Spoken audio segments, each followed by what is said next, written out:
try and, if you can, go to drink minimally in the first part of a date, I think, because if you drink too much, sometimes you can be a bit too open, a bit too honest.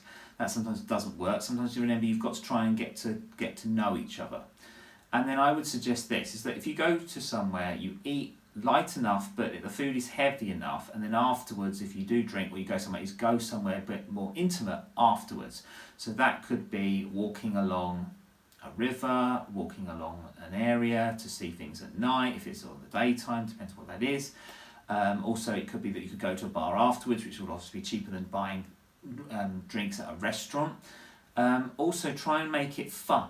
The one thing is, when you're trying in the first, it's all first impressions. So, sometimes people say like, oh, don't go to this cheap restaurant, or don't go to this burger place, or anything like that.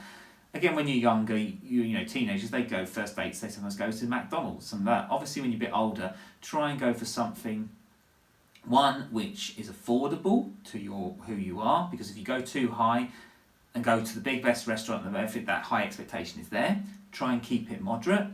And then I think within that, we can do that. And I think that, to me, is probably the best idea. And also try and look at food, which is obviously, like I said, I think food is very important for the first date. Dinner, I think, is very important. I think it's a really nice way of date.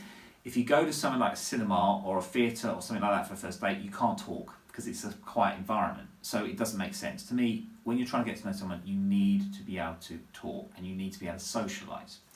Now, some things with dating now, this is the next thing I'm going to talk about, is when we're talking about the idea of whether that works out or not, then also the idea that if relationships progress, then it's about meeting parents, meeting family.